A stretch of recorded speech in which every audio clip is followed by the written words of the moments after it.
الحمد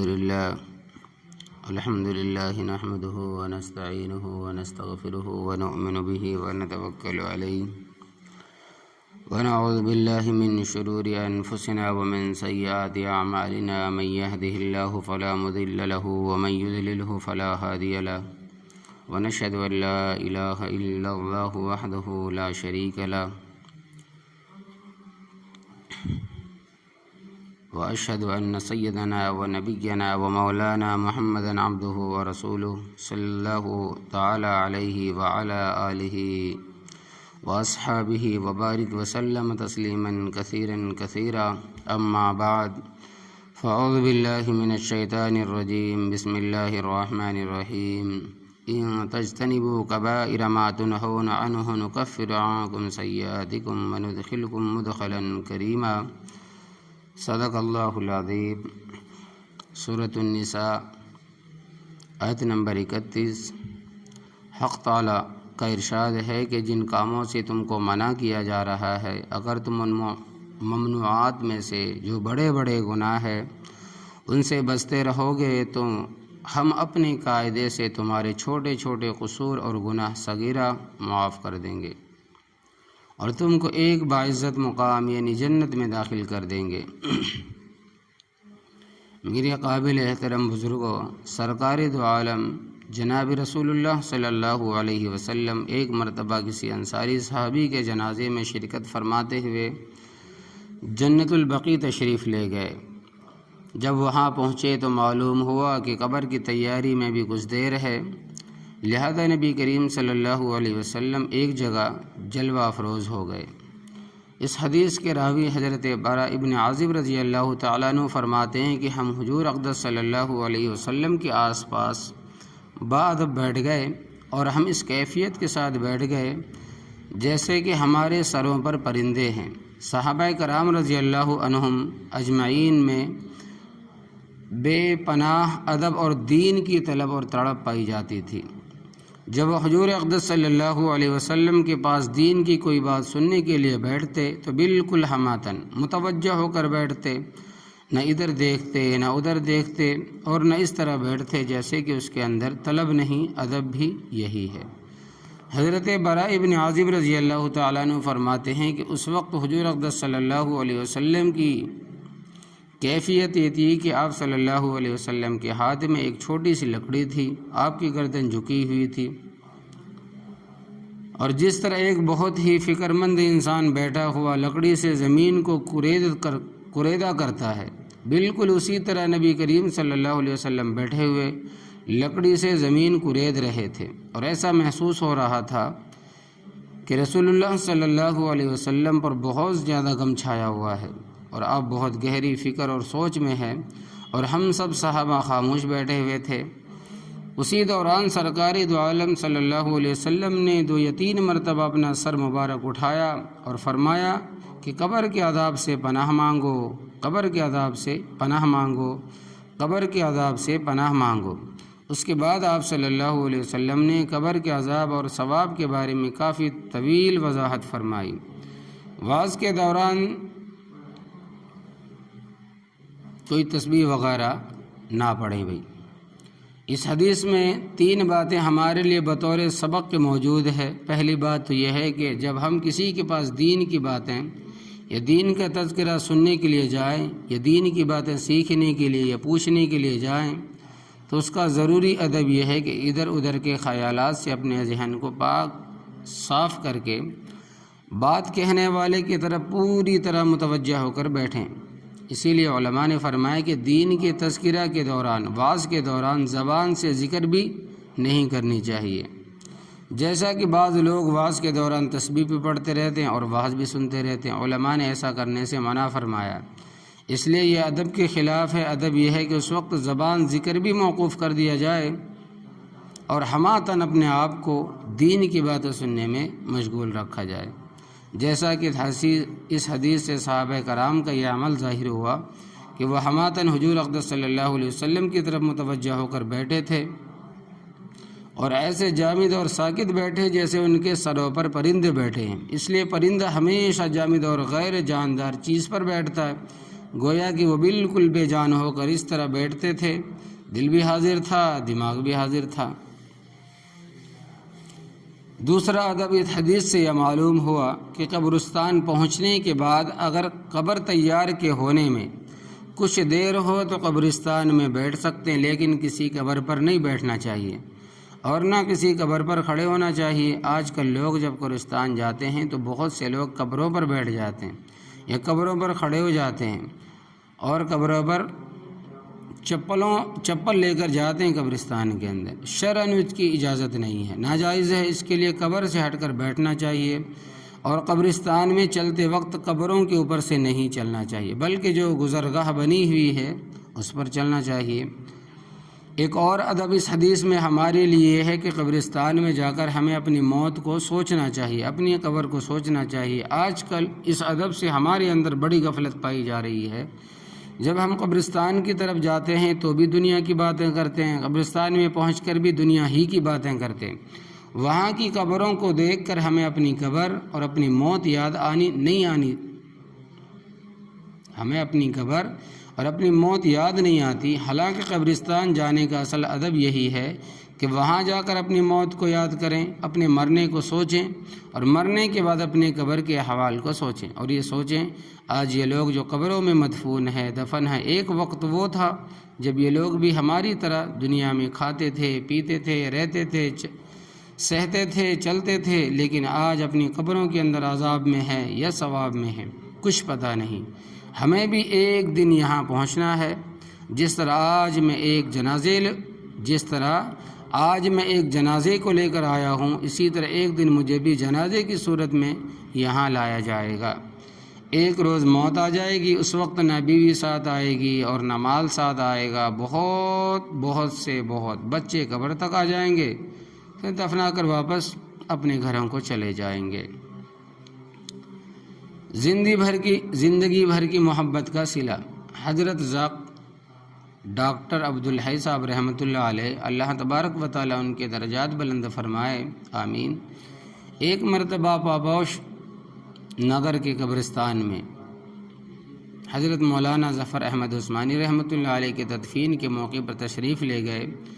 وہاں حضرت والا رحمۃ اللہ علیہ نے یہ شعر سنایا: زندگی بھر کی محبت کا صلہ یہ دے گئے، زندگی بھر کی محبت کا صلہ یہ دے گئے، دوست اور احباب آ کر مجھ کو مٹی دے گئے۔ کتنا بھی گہرے سے گہرے دوست ہو، اس کی یہ کوشش اور خواہش ہوتی ہے کہ کم از کم مٹی دینے میں ضرور شرکت ہو جائے، اور اس کو اس مرنے والے کا آخری حق سمجھا جاتا ہے۔ تو اسی کو آدمی سوچ لے کہ دنیا میں جتنے دوست احباب ہے وہ بہت سے بہت اتنا کریں گے کہ ہمیں قبرستان پہنچا دیں گے، اور تین مٹھیاں مٹی ڈال کر چلے جائیں گے، اور زبان سے یہ کہیں گے کہ آگے تو جانے، تیرا عمل جانے۔ قبرستان جا کر ان باتوں کو سوچنا چاہیے۔ قبرستان جانے کا اصل ادب یہی ہے، اس کے ذریعہ انسان کے دل سے دنیا کی محبت نکلتی ہے، آخرت کی فکر پیدا ہوتی ہے، اور انسان آخرت کے لیے متفکر ہوتا ہے، اور پھر آخرت کی تیاری کے لیے اس کے اندر کچھ آمادگی پیدا ہوتی ہے۔ بہرحال اس حدیث میں حضور اقدس صلی اللہ علیہ وسلم نے 3 مرتبہ فرمایا کہ قبر کے عذاب سے پناہ مانگو، قبر کے عذاب سے پناہ مانگو، لوگوں قبر کے عذاب سے پناہ مانگو۔ اس لیے چوتھا ادب یہ ہے کہ ہمیں قبر کے عذاب سے اللہ تبارک و تعالیٰ کی پناہ مانگنی چاہیے۔ اس کی طرف سے بھی ہمارے اندر بھی بڑی غفلت پائی جاتی ہے۔ 20 انسانوں کو قبرستان پہنچا کر آ گئے، مگر کبھی اپنے لیے عذاب قبر سے پناہ نہیں مانگی، اور کبھی یہ دعا نہیں کی کہ یا اللہ ہمارے اور ہمارے ماں باپ کو اور ہمارے اہل و عیال کو قبر کے عذاب سے بچا۔ تاہم قبر کا عذاب بالکل برحق ہے۔ حضرت عائشہ رضی اللہ تعالیٰ عنہ فرماتی ہے کہ ایک مرتبہ میرے پاس ایک یہودی عورت آئی، اور باتوں میں اس نے قبر کے عذاب کا تذکرہ کیا، اور اس نے ساتھ ہی مجھ کو دعا دی کہ اللہ تبارک و تعالیٰ تجھ کو قبر کے عذاب سے پناہ دے۔ جب وہ عورت چلی گئی تو اس کے بعد سرکار دو عالم صلی اللہ علیہ وسلم گھر میں تشریف لائے۔ میں نے عرض کیا یا رسول اللہ صلی اللہ علیہ وسلم، ایک یہودی عورت آئی تھی، وہ کہہ رہی تھی کہ قبر کے اندر عذاب ہوتا ہے، کہ یہ بات درست ہے؟ حضرت صلی اللہ علیہ وسلم نے فرمایا کہ ہاں، عذاب برحق ہے، یعنی کہ عذاب قبر برحق ہے۔ حضرت عائشہ رضی اللہ تعالیٰ عنہ فرماتی ہیں کہ اس کے بعد پھر میں نے حضور اقدس صلی اللہ علیہ وسلم کو ہمیشہ ہر نماز کے بعد قبر کے عذاب سے پناہ مانگتے ہوئے دیکھا۔ آپ کا یہ عمل ہمارے لیے تعلیم ہے کہ ایک دن مرنے کے بعد قبر میں ضرور جانا ہے۔ اگر قبر میں راحت مل گئی تو پھر آگے بھی راحت ہی راحت ہے، اگر خدا نخواستہ قبر میں عذاب ہو گیا تو آگے کی منزلیں اور زیادہ کٹھن ہوں گی۔ اس لیے حضرت عثمان بن عفان رضی اللہ تعالیٰ عنہ کو معمول تھا جب آپ کسی قبر پر تشریف لے جاتے تو اتنا روتے کہ آپ رضی اللہ تعالیٰ عنہ کی داڑھی مبارک آنسوؤں سے تر ہو جاتی۔ کسی نے ان سے سوال کیا، حضرت آپ جنت اور جہنم کے تذکرے پر اتنا نہیں روتے جتنا قبر پہ جانے کے بعد آپ روتے ہیں؟ آپ نے جواب میں ارشاد فرمایا کہ یہ قبر آخرت کی منزلوں میں سے پہلی منزل ہے۔ جو شخص یہاں عذاب قبر سے نجات پا گیا تو باقی منزلوں پر بھی وہ کامیاب ہوتا چلا جائے گا، اور اگر خدا نخواستہ وہ اسی منزل پر پھنس گیا اور اس کو عذاب قبر شروع ہو گیا تو پھر آگے اس کے لیے اور زیادہ دشواریاں مشکلات ہوں گی۔ اس لیے اس پہلی منزل کی بڑی فکر ہوتی ہے۔ خدا کرے کہ یہ عافیت کے ساتھ گزر جائے اور سلامتی کے ساتھ گزر جائے تاکہ آگے کی منزلیں آسان سے آسان ہوتی چلی جائے۔ عالم برزخ اور اس کی مثال سنیں۔ یہ عذاب قبر عالم برزخ میں ہوتا ہے۔ سامعین کرام، یہ عذاب قبر عالم برزخ میں ہوتا ہے، جو اس دنیا سے علیحدہ ایک عالم ہے، ایک دنیا ہے۔ جس گڑھے میں وہ ہم میت کو اتارتے ہیں اس میں بھی عذاب ہوتا ہے۔ جس حالت میں میت کو اتارا جاتا ہے اگرچہ وہ ویسی ہی نظر آتی ہے مگر اس کی روح کا عالم برزخ میں پہنچ کر بھی جسم سے تعلق رہتا ہے، اور عذاب و ثواب یہ سب اگرچہ عالم برزخ میں دراصل روح کو ہوتا ہے، لیکن اس کے ساتھ ساتھ یہ جسم بھی وہاں کی راحت اور تکلیف کو محسوس کرتا ہے، اور کبھی گڑھے میں ہونے والے عذاب اور راحت کا اہل دنیا کو بھی مشاہدہ کرایا جاتا ہے، جس کے متعدد واقعات حافظ جلال الدین سیوطی رحمۃ اللہ علیہ اور دوسرے علماء نے اپنی کتابوں میں لکھی۔ اس کی مثال بالکل ایسی ہے جیسے کوئی آدمی سو رہا ہو اور خواب کے اندر اس کو مارا جا رہا ہو یا جلایا جا رہا ہو یا قتل کیا جا رہا ہو۔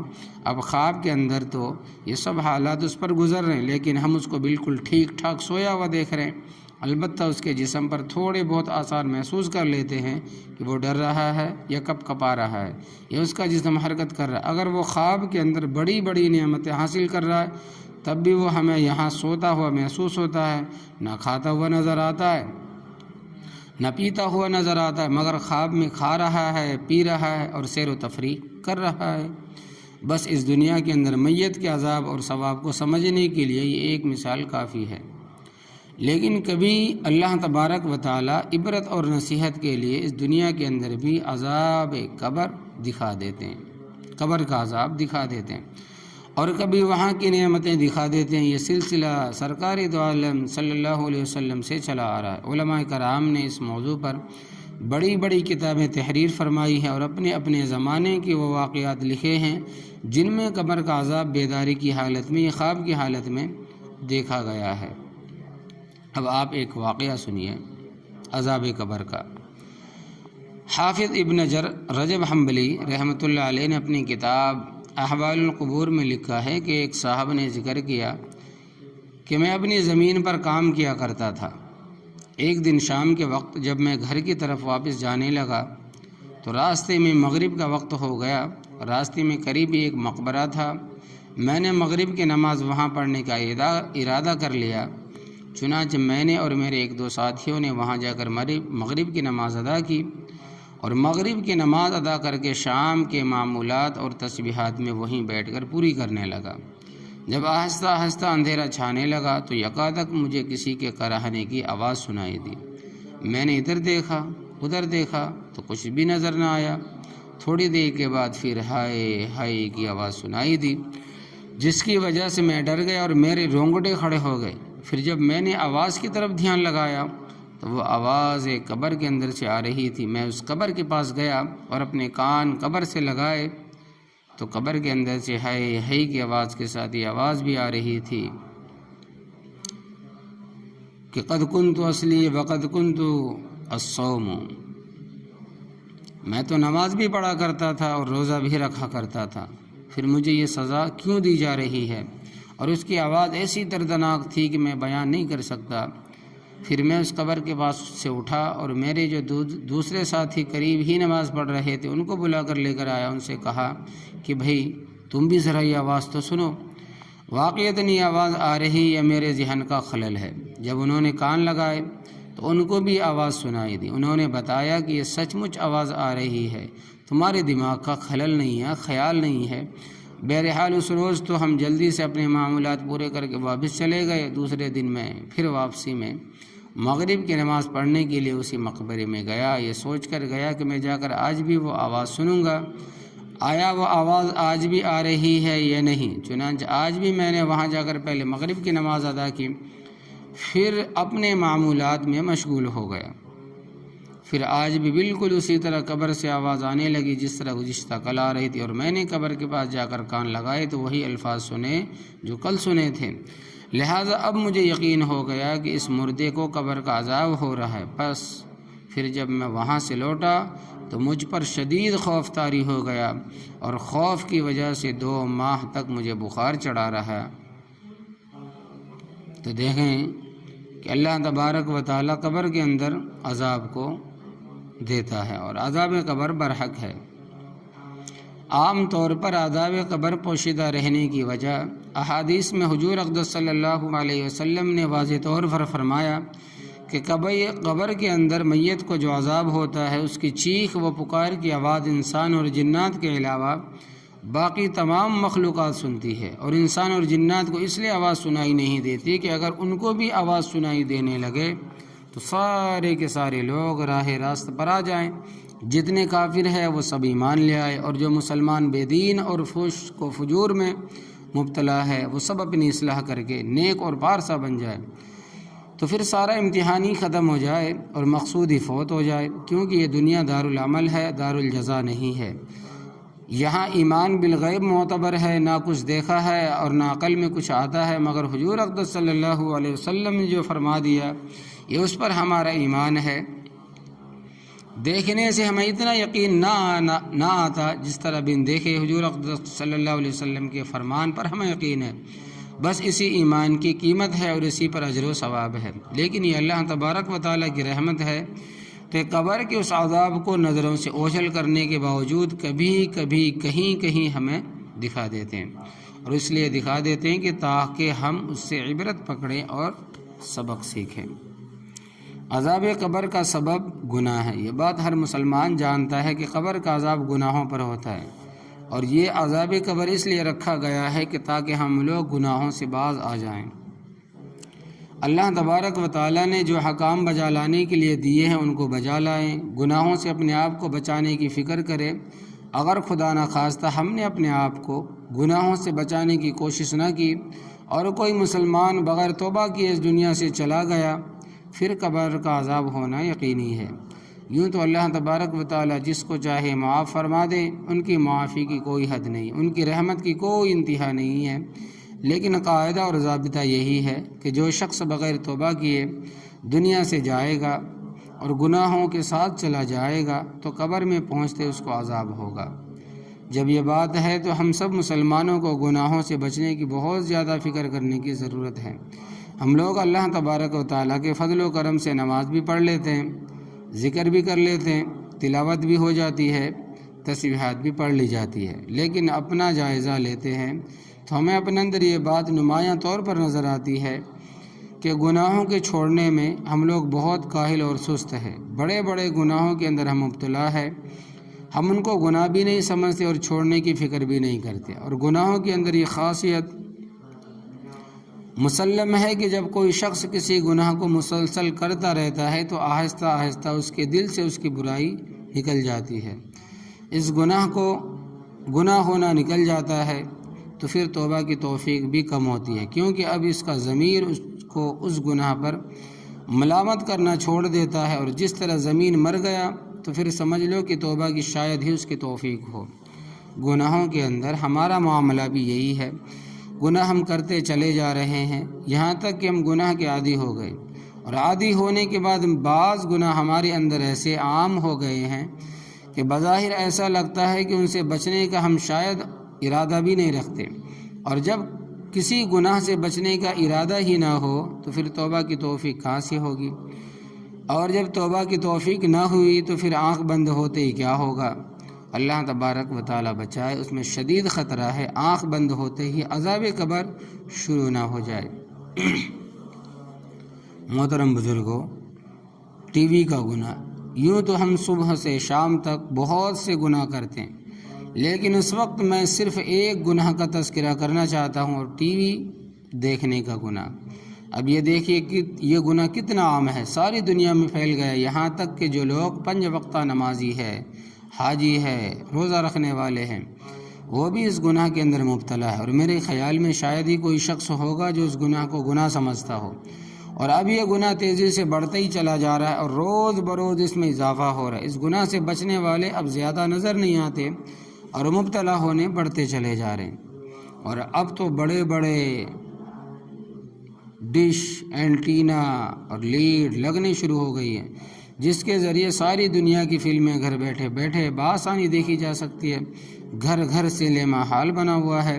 پہلے سنیما ہال میں جا کر فلمیں دیکھنے کو اس قدر برا اور ذلیل کام سمجھا جاتا تھا کہ کوئی شریف آدمی ایسا کرنے کا تصور نہیں کر سکتا تھا، لیکن اب وہی شرفا گھر کے اندر نہایت بے باکی کے ساتھ، سارے اہل خانہ کے ساتھ، بیٹی بیٹیوں کے ساتھ بیٹھ کر فلمیں دیکھ لیتے ہیں، اور اس پر انہیں ذرہ برابر حیا اور شرم محسوس نہیں ہوتی۔ یہ کیا ہو گیا؟ بات یہ ہے کہ اس برائی کی شناعت دل سے نکل گئی، اور اس کا گناہ ہونا ذہن سے نکل گیا، اس کی برائی ذہن سے نکل گئی، حیا کا خاتمہ ہو گیا۔ بس اس کا نتیجہ، یہ نتیجہ ہے العاذ باللہ، فلم دیکھ کر ایصال ثواب۔ تعجب کی بات ہے کہ اس گناہ کو گناہ بھی نہیں سمجھتے۔ اس پر ایک عجیب و غریب واقعہ یاد آیا، آپ یہ واقعہ سنیں۔ ایک رسالہ ٹی وی کی تباہ کاریاں کے اندر لکھا ہوا ہے کہ ایک صاحب لاہور کے رہنے والے تھے، ان کی والدہ کسی تقریب میں شرکت کے لیے کراچی آئی ہوئی تھی، یہاں آ کر وہ بیمار ہو گئی، ان کو اسپتال میں داخل کرایا گیا، اور ان صاحب کو لاہور میں اطلاع دے دی گئی کہ وہ بھی لاہور سے کراچی آ گئے۔ پوری توجہ سے ان کا علاج کیا گیا، لیکن بالآخر ان کا انتقال ہو گیا، اور ان کو کفنا کر دفن کر دیا گیا۔ جب وہ شخص اپنی والدہ کو دفن کر کے قبرستان سے واپس آ رہے تھے تو راستے میں ایک میدان کے اندر دیکھا کہ شامیانے لگے ہوئے ہیں، قناتیں کسی ہوئی ہے، یہ سمجھے کہ کوئی سیاسی جلسہ ہو رہا ہے، لیکن جب وہ معلوم کرنے کے لیے اندر گئے تو وہاں دیکھا کہ فلم چل رہی ہے، اور تمام لوگ میدان میں بیٹھے ہوئے فلم دیکھ رہے۔ ان صاحب نے لوگوں سے پوچھا کہ کیا ماجرا؟ لوگوں نے بتایا کہ ایک صاحب کا انتقال ہو گیا تھا، آج ان کا چہلم ہو رہا ہے، اور ہم سب ان کے چہلم میں چلے میں شریک ہے، اور مرحوم کو یہ فلم بہت پسند تھی، اس لیے ہم ان کے ایصال ثواب کے لیے یہ فلم دیکھ رہے ہیں تاکہ ان کو اس کا ثواب پہنچے۔ نعوذ باللہ۔ اب بتائیے کہ اس عمل کے ذریعے ایصال ثواب ہوگا یا ایصال عذاب ہوگا؟ ہماری ذہنی سوچ کہاں تک پہنچ گئی ہے؟ ہمارا دین سے پستی کا عالم کہاں تک پہنچ گیا ہے؟ اب ہمارا یہ حال ہے کہ ایک حرام اور ناجائز کام کو ایصال ثواب کے لیے کیا جا رہا ہے۔ ٹی وی گناہوں کا مجموعہ ہے۔ اب ایسے لوگ بھی بکثرت ہے جو یہ سمجھتے ہیں کہ ٹی وی دیکھنے میں کیا حرج ہے، چنانچہ ٹی وی دیکھنے والوں میں اکثر لوگ یہ کہہ دیتے ہیں کہ ٹی وی دیکھنے میں کیا حرج ہے۔ افسوس، جس چیز کے گناہ ہونے میں کوئی شک نہیں، آج اس کا گناہ ہوتا سمجھ میں نہیں آ رہا۔ حالانکہ 2-3 باتیں جو ہر مسلمان جانتا وہ اسلام میں بالکل حرام ہے، اور یہ چیزیں ٹی وی کے اندر موجود ہے، جن میں ایک گانا بجانا، یہ اسلام میں بالکل حرام ہے، اور حضور اقدس صلی اللہ علیہ وسلم کی متعدد ارشادات اس کی حرمت پر موجود ہے۔ نمبر 2، دوسرے گانے بجانے کی آلات کا استعمال بھی مستقل ناجائز اور گناہ ہے، مثلا ڈھولک، سارنگی، بانسری، ہارمونیم، ڈسکو، ان سب آلات کا استعمال گناہ اور ناجائز ہے۔ حضور اقدس صلی اللہ علیہ وسلم کا واضح ارشاد ہے کہ میں دنیا میں پیغمبر ہی اس لیے بنا کر بھیجا گیا ہوں تاکہ دنیا سے گانے بجانے کے آلات کو مٹا دوں، اور ہم مسلمان ہو کر بھی ان کو استعمال کر رہے ہیں، اور خاص طور پر ٹی وی کے اندر ان آلات کا بھرپور استعمال پایا جاتا ہے۔ تیسری، نامحرم مردوں اور عورتوں کا آپس میں اختلاط دکھایا جاتا ہے۔ یہ تو اس کی روح ہے، وہ ٹی وی نہیں جس میں مرد اور عورت کا اختلاط نہ دکھایا جائے۔ اس کے علاوہ ٹی وی میں رقص دکھایا جاتا ہے، ناچ دکھایا جاتا ہے۔ کوئی فلم ناچ سے خالی نہیں ہوتی، یہ رقص خود ایک مستقل گناہ اور حرام ہے۔ قرآن کریم نے مردوں اور عورتوں کو صاف صاف یہ حکم دیا ہے کہ قل للمؤمنین یغضوا من ابصارہم وَيَحْفَظُوا فُرُوجَهُمْ وَقُلْ لِلْمُؤْمِنَاتِ يَغْضُضْنَ مِنْ أَبْصَارِهِنَّ وَيَحْفَظْنَ فُرُوجَهُنَّ وَلَا يُبْدِينَ زِينَتَهُنَّ۔ آپ ایماندار مردوں سے فرما دیں کہ وہ اپنی نظروں کو نیچے کر لیں اور اپنی شرمگاہوں کی حفاظت کرے، اور مسلمان عورتوں سے بھی فرما دیں کہ وہ بھی اپنی نظروں کو نیچے رکھے اور اپنی شرمگاہوں کی حفاظت کرے اور اپنی آرائش اور زیبائش کو ظاہر نہ کرے۔ اب قرآن کریم کا حکم تو یہ ہے کہ نظروں کو نیچے رکھیں۔ ٹی وی کے اندر نظر ڈالنا ہی مقصود ہے، اور کسی مرد کا کسی عورت پر یا کسی عورت کا کسی مرد پر شہوت سے نظر ڈالنا، اس کو حدیث شریف میں آنکھوں کا زنا قرار دیا ہے۔ اس لیے آنکھوں سے دیکھنا آنکھوں کا زنا ہے، ہاتھ سے چھونا ہاتھ کا زنا، اور دیکھنے کے لیے پیروں سے چل کر جانا پیروں کا زنا، اور دل میں خواہش اور تمنا کرنا یہ دل کا زنا ہے۔ یہی سب کچھ ٹی وی کے اندر ہوتا ہے، چاہے خبر نامہ ہو، چاہے ڈرامہ ہو، چاہے فلم ہو، چاہے کوئی اشتہار ہو، ہر جگہ یہی روپ سامنے ہوتا ہے۔ ایک مرد اور ایک عورت اور دیکھنے والوں کا سارا منشا جنسی تسکین، اپنی شہوت کو پورا کرنا ہے، اور اسی خواہش سے اس پر نظر ڈالنا، پھر گھنٹوں اس پر نظر جمائے رکھنا، یہ سب کام آنکھوں کا زنا ہے۔ یہ گناہوں کی وہ موٹی موٹی باتیں ہیں جن کو ہم روز مرہ سنتے رہتے ہیں اور پڑھتے رہتے ہیں۔ پھر کیا وجہ ہے کہ ٹی وی کے اندر ہمیں گناہ کی یہ باتیں نظر نہیں آتی، اور ہم یہ سمجھتے ہیں کہ ٹی وی دیکھنے میں کیا حرج ہے؟ بہرحال اس کے گناہ ہونے میں کوئی شک نہیں۔ اگر ہم اس کو گناہ نہ سمجھیں تو یہ ہماری ناسمجھی ہے۔ انہی گناہوں کی وجہ سے ہمارے تمام علماء نے ٹی وی دیکھنے اور اس کے گھر میں رکھنے کو گناہ اور ناجائز قرار دیا ہے۔ اس بارے میں ان کے فتویٰ موجود ہے۔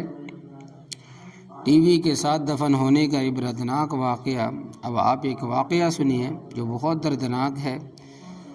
جب سے ٹی وی دیکھنے کا رواج بڑھ گیا ہے، ٹی وی دیکھنے والوں کے مرنے کے بعد قبر میں عذاب ہونے کے بڑے ہی عبرتناک واقعات بھی سامنے آ رہے، جس سے ہمیں فوراً سبق لینا چاہیے، کیونکہ اللہ تبارک و تعالیٰ یہ واقعات اسی لیے دکھاتے ہیں تاکہ ہم لوگ عبرت حاصل کریں۔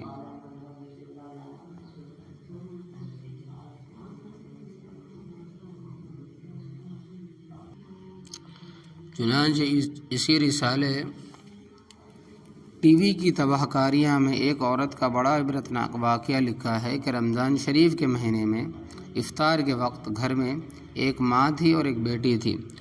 ماں نے بیٹی سے کہا کہ آج گھر پر مہمان آنے والے ہیں، افطاری تیاری کرنی ہے، اس لیے تم بھی میرے ساتھ مدد کرو اور کام میں لگو اور افطاری تیار کراؤ۔ بیٹی نے صاف جواب دے دیا کہ اماں، اس وقت ٹی وی پر ایک خاص پروگرام آ رہا ہے، میں اس کو دیکھنا چاہتی ہوں، اس سے فارغ ہو کر کچھ کروں گی۔ چونکہ وقت کم تھا اس لیے ماں نے کہا کہ تم اس کو چھوڑو، پہلے کام کراؤ، مگر بیٹی نے ماں کی بات سنی انسنی کر دی، اور پھر اس خیال سے اوپر کی منزل میں ٹی وی لے کر چلی گئی کہ اگر ماں یہاں سے نیچے بیٹھی رہی، اگر میں یہاں نیچے بیٹھی رہی تو ماں بار بار مجھے منع کرے گی اور کام کے لیے بلائے گی۔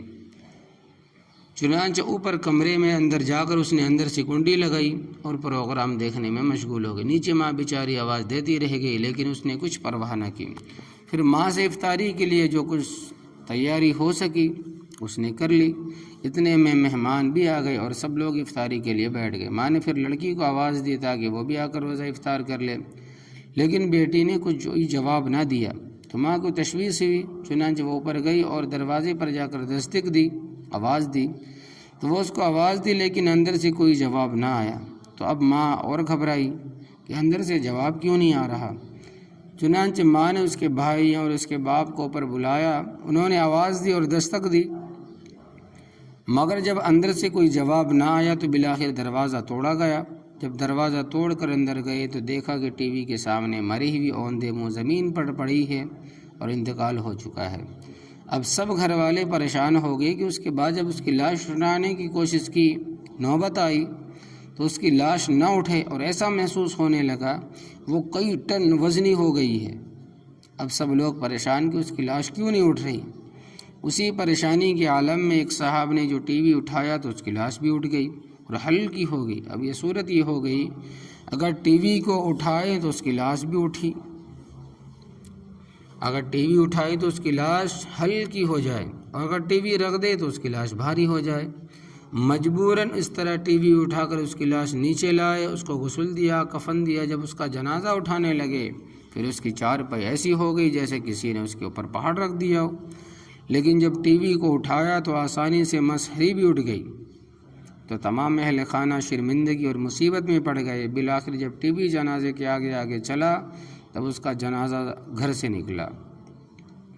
اب اسی حالت میں ٹی وی کے ساتھ اس پر نماز جنازہ پڑھی گئی۔ جب قبرستان لے جانے لگے تو آگے ٹی وی، پیچھے جنازہ۔ پھر قبرستان میں لے جانے کے بعد جب میت کو قبر میں اتارا اور قبر کو بند کر کے اس کو ٹھیک کر کے لوگ واپس جانے لگے تو لوگوں نے کہا کہ اب ٹی وی واپس لے چلو۔ لیکن جب ٹی وی اٹھا کر لے جانے لگے تو اس کی لڑکی کی لاش قبر سے باہر آ گئی۔ کتنی عبرتناک بات ہے۔ اللہ تبارک و تعالی ہمیں محفوظ عطا فرمائے۔ فاعتبروا یا اولی الابصار، اے عقل مندو عبرت حاصل کرو۔ لوگوں نے جلدی سے ٹی وی کو وہیں رکھا اور دوبارہ اس کی لاش کو قبر کے اندر رکھ کے قبر بند کر دی۔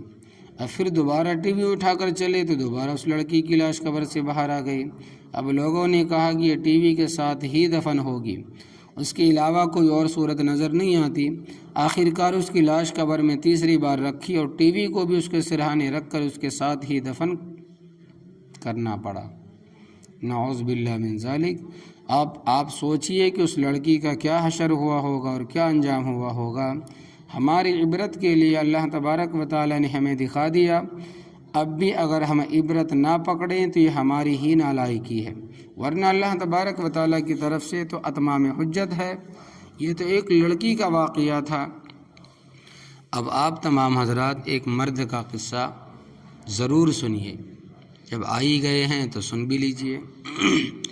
ٹی وی خریدنے پر عذاب قبر۔ سعودی عرب میں دو دوست رہتے تھے، ایک ریاض میں اور ایک جدہ میں۔ دونوں نیک صالح آدمی تھے، دونوں کے درمیان آپس میں بڑی گہری دوستی تھی اور محبت بھی تھی۔ ریاض والے دوست نے اپنے بچوں کے لیے بے حد اصرار پر ان کو ٹی وی خرید کر لا کر دیا۔ اب گھر والے ٹی وی دیکھنے لگے۔ کچھ دنوں کے بعد میں اس کا انتقال ہو گیا۔ اس کے انتقال کے بعد جدہ والے دوست نے خواب میں دیکھا، ریاض والے دوست کی زیارت کی، دیکھا کہ وہ تکلیف میں ہے۔ اس نے پوچھا کہ بھائی تمہارا کیا حال؟ اس دوست نے جواب دیا کہ کیا بتاؤں، جب سے میرا انتقال ہوا ہے اپنے گھر والوں کو ٹی وی لا کر دینے کی وجہ سے عذاب میں مبتلا ہوں۔ اب وہ تو ٹی وی دیکھ کر مزے اڑا رہے ہیں اور میں عذاب کے اندر مبتلا ہوں، اور میں ہی جانتا ہوں کہ میرا وقت کس طرح مصیبت کے ساتھ گزر رہا ہے۔ میں بہت سخت تکلیف میں ہوں۔ تم میرے گھر جا کر ان کو سمجھاؤ کہ کسی طرح گھر سے ٹی وی نکال دے تاکہ میرا عذاب دور ہو۔ اس دوست نے کہا کہ میں اچھا تمہارے گھر جا کر ان کو سمجھاؤں گا۔ جب صبح ہوئی تو اس کو رات والا خواب یاد نہیں رہا اور سارا دن اپنے کام کاج میں مشغول رہا۔ جب رات کو سویا تو خواب میں پھر ریاض والے دوست کی زیارت ہوئی۔ اس نے شکایت کی کہ میں نے تم سے کہا تھا کہ میرے گھر جلدی جاؤ، میں بہت تکلیف میں ہوں، تم ابھی تک میرے گھر نہیں گئے۔ اس دوست نے پھر وعدہ کر لیا کہ میں کل صبح ضرور جاؤں گا۔ یہ جدہ والے دوست کہتے ہیں کہ دوسرے دن میرا ریاض جانے کا پختہ ارادہ تھا، لیکن پھر کوئی ایسا کام پیش آیا جس کی وجہ سے میں نہ جا سکا۔ جب رات کو سویا تو خواب میں پھر اس دوست کی زیارت ہوئی۔ پھر اس نے شکایت کی کہ تم مجھ سے کہتے ہو میں جاؤں گا لیکن تم جاتے نہیں ہو، اور میں یہاں بہت سخت تکلیف اور عذاب میں ہوں۔ اس دوست نے وعدہ کر لیا کہ کل صبح انشاءاللہ ضرور ہی جاؤں گا۔ چنانچہ جدہ والا دوست صبح ہوتے ہی جہاز کے ذریعہ ریاض اپنے دوست کے گھر پر گیا اور سب گھر والوں کو جمع کیا اور پھر ان کو اپنا خواب بتایا۔ تمہارے والد صاحب اس طرح سخت عذاب میں مبتلا ہے، اور انہوں نے عذاب کی وجہ یہ بتائی ہے کہ چونکہ میں نے ٹی وی لا کر دیا ہے اس لیے مرنے کے بعد سے عذاب ہو رہا ہے۔ میرے گھر والے تو عیش کر رہے ہیں اور میں عذاب میں مبتلا ہوں۔ جب انہوں نے اپنے باپ کے عذاب میں مبتلا ہونے کے بارے میں سنا تو وہ لوگ زار و قطار رونے لگے، ہائے ہماری وجہ سے ہمارے والد کو عذاب ہو رہا ہے۔ اس کے بعد ذرا بیٹا اپنی جگہ سے اٹھا اور اس نے ٹی وی کو اٹھا کر زمین پر پٹک دیا، جس سے ٹی وی کے ٹکڑے ہو گئے۔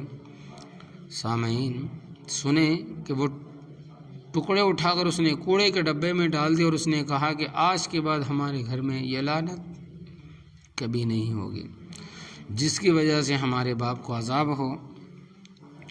جدہ والے دوست کہتے ہیں کہ میں بہت خوش ہوا کہ اولاد ماشاء اللہ سعادت مند ہے، انہوں نے بہت جلد اپنے باپ کی تکلیف کا خیال کرایا اور اپنا بھی خیال کر لیا، اپنے باپ کو بھی قبر کے عذاب سے بچا لیا اور اپنے آپ کو بھی جہنم کے عذاب سے بچا لیا۔ پھر میں واپس جدہ اپنے گھر میں آ گیا، رات کو سویا تو پھر خواب میں ریاض والے دوست کی زیارت ہوئی۔ اب جو دیکھا تو ماشاء اللہ وہ مسکرا رہا ہے، وہ حشاش بشاش ہے۔ میں نے اس سے پوچھا کہ کہیں کیا حال؟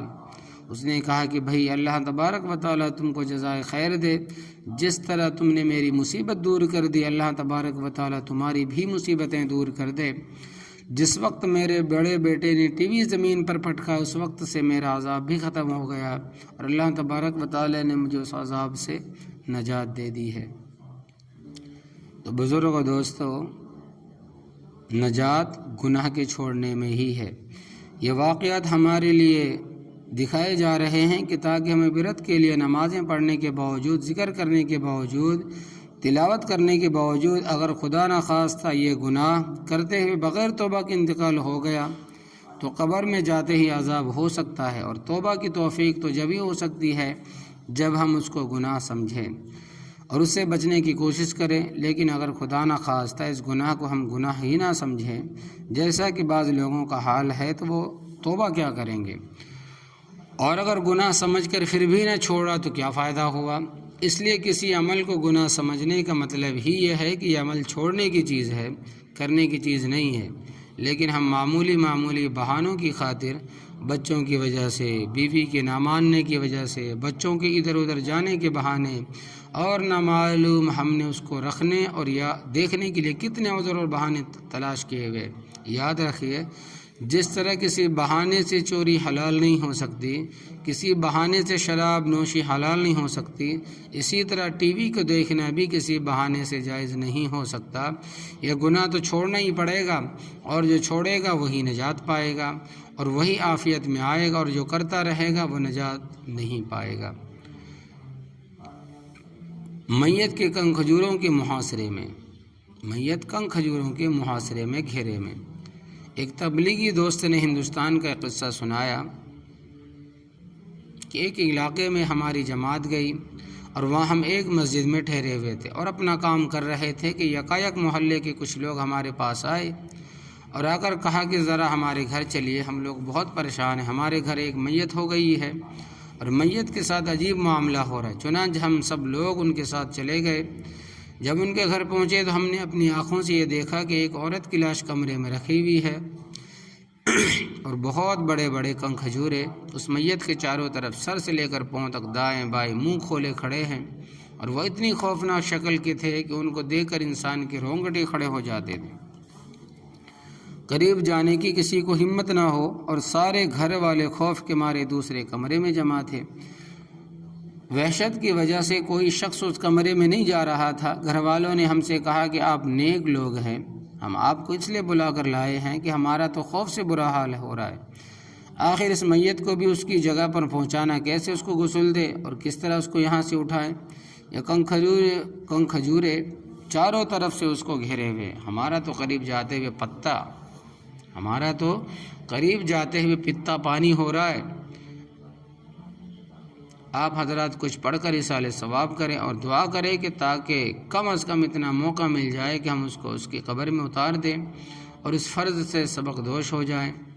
یہ کہتے ہیں کہ ہمیں بھی خوف محسوس ہوا، لیکن ہم دیکھتے ہی سمجھ گئے کہ یہ ان کے کسی گناہ کا عذاب ہے جس کو اللہ تبارک و تعالیٰ نے ہماری عبرت کے لیے ظاہر کیا ہے۔ چنانچہ ہم سب ایک کونے میں بیٹھ کر اس کے لیے استغفار کرنے لگے اور اللہ تبارک و تعالیٰ سے دعا کرنے لگے کہ یا اللہ مہربانی فرما، اتنی دیر کے لیے اس عذاب کو ہٹا دیجئے کہ ہم اس کو غسل اور کفن دے کر اس کو اس کی قبر تک پہنچا دیں اور یہ فریضہ ادا کر لیں۔ اس کے بعد کافی دیر تک ہم پڑھتے رہے، دعا کرتے رہے، استغفار کرتے رہے، روتے رہے، گڑ گڑاتے رہے اور آنسو بہاتے رہے۔ کافی بعد دیکھا کہ وہ سب کھجورے اچانک میت کا محاصرہ چھوڑ کر ایک کونے میں جمع ہو گئے۔ بس ہم نے کہا کہ اب اللہ تبارک و تعالیٰ کی رحمت آ گئی ہے، اس نے اپنا فضل فرمایا ہے، اب تم لوگ اس کو غسل اور کفن دے دو۔ چنانچہ غسل اور کفن کے بعد اس کی نماز جنازہ ہوئی اور اسے قبرستان لے گئے اور جا کر اس کو قبر میں اتار دیا۔ جس وقت اس کو قبر میں اتارا تو دیکھا کہ وہ سب کھجور ایک کونے میں جمع ہے۔ اللہ تبارک و تعالی ہم سب کی حفاظت فرمائے۔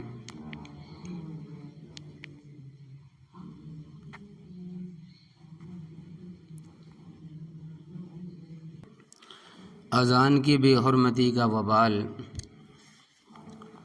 فرماتے ہیں کہ اس کو دفنانے کے بعد ہم لوگ دوبارہ اس کے گھر گئے اور پوچھا کہ آخر اس کا ایسا کون سا عمل تھا جس کی وجہ سے اس کو یہ عبرتناک عذاب ہوا، اور خدا جانے اب اس کے ساتھ کیا ہو رہا ہے۔ اس کی ماں نے بتایا کہ وہ نیک صالح تو نہیں تھی، بے نمازی تھی، لیکن ایک بات جو مجھے یاد ہے کہ شاید اس کی وجہ سے اس پر عذاب ہوا ہو، یہ ہے کہ ٹی وی دیکھنے کی بڑی شوقین تھی۔ ایک دن وہ ٹی وی پر ایک پروگرام دیکھ رہی تھی اور اس وقت اس پروگرام میں ایک رقاصہ، ایک ناچنے والی خاص گانا گا رہی تھی، اور وہ گانا اس لڑکی کو بہت پسند تھا۔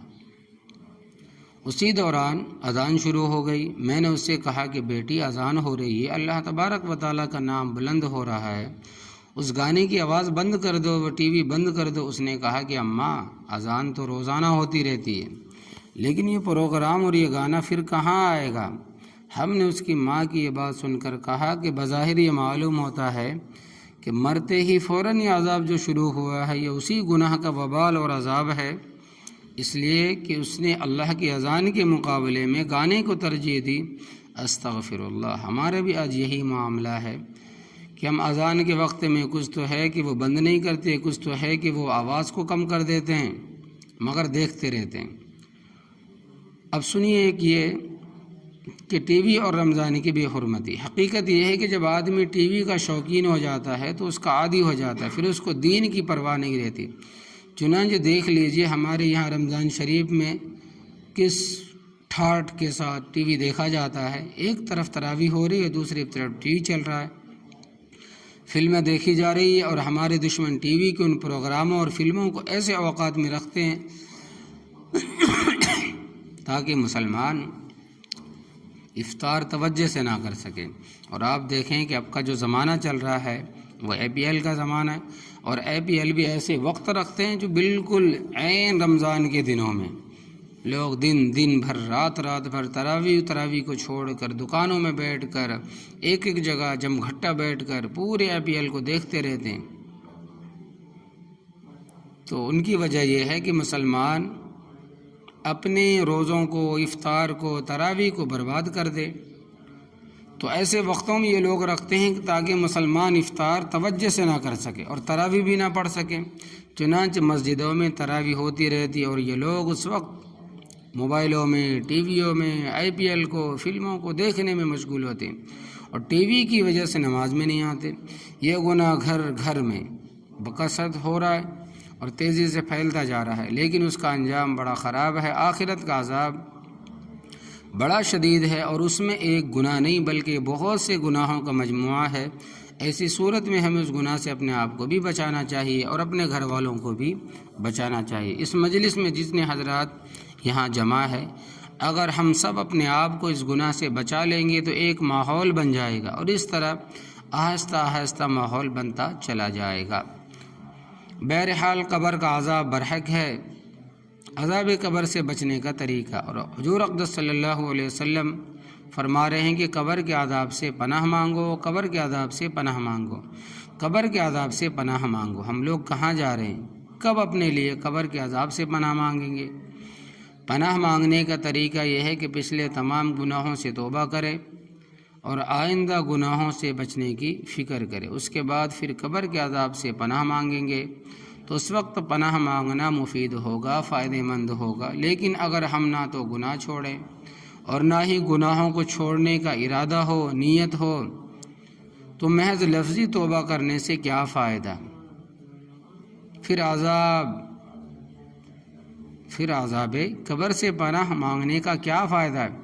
اس لیے پہلے گناہوں کو چھوڑیں، اس لیے ہم پہلے گناہوں کو چھوڑنے کا پکا قصد کر لیں، پکا ارادہ کر لیں کہ بھی ہم گھر کے اندر خصوصاً بڑے بڑے گناہ جو ہمارے گھروں میں ہوتے ہیں ان کو چھوڑیں۔ مثلاً ٹی وی ہے، ٹی وی کا دیکھنا ہے، فحش فلموں کا دیکھنا ہے، سود کا لین دین ہے، رشوت لینا دینا، بدنظری کرنا، خواتین کا بے پردگی اختیار کرنا اور نامحرم مردوں کے سامنے بے پردہ آنا جانا، تقریبات میں عورتوں کا آراستہ اور پیراستہ ہو کر یعنی سج دھج کر لوگوں کو دکھانے کے لیے تقریبات میں جانا، شادی بیاہ میں جانا، آراستہ پیراستہ ہو کر نامحرم مردوں سے بے پردہ بے حجا ملنا، یہ سب ہمارے اس دور کے بڑے بڑے گناہ ہیں، یہ سب ہمارے اس دور کے بہت بڑے بڑے گناہ ہیں، اور ہم اس سے بچنے کی فکر نہیں کرتے، ہم اس کو گناہ بھی نہیں سمجھتے، جن سے بچنا ہم سب کی اولین ذمہ داری ہے۔ پہلے ہم ان سے بچنے کی پوری کوشش کریں اور پھر عذاب قبر سے بھی خوب پناہ مانگے۔ اللہ تبارک و تعالی ہم سب کو اور تمام مسلمانوں کو ان گناہوں سے اور دیگر تمام گناہوں سے بچنے کی اللہ تبارک و تعالی توفیق اور عنایت عطا فرمائے اور قبر سے عذاب سے پناہ دے۔ اللہ تبارک و تعالی جتنے بھی سامعین ہیں تمام سامعین کو اللہ تبارک و تعالی ان کی مغفرت عطا فرمائے۔ اللہ تبارک و تعالی ہمیں بھی اور سامعین کو بھی گناہوں سے بچنے کی توفیق عطا فرمائے، عذاب قبر سے اللہ تبارک و تعالی پناہ عطا فرمائے، اور اللہ تبارک و تعالی ہم سبوں کو حلال مال کمانے کی کھانے کی توفیق عطا فرمائے اور حرام مال سے بچنے کی توفیق عطا فرمائے، سیدھا راستہ ملنے کے بعد بھٹکنے سے محفوظ عطا فرمائے، در در کے دھکے کھانے سے محفوظ عطا فرمائے۔ اللہ تبارک و تعالی ہمارے مکانوں میں دکانوں میں خیر و برکت عطا فرمائے۔ وآخر الدعوانا الحمد للہ رب العالمین۔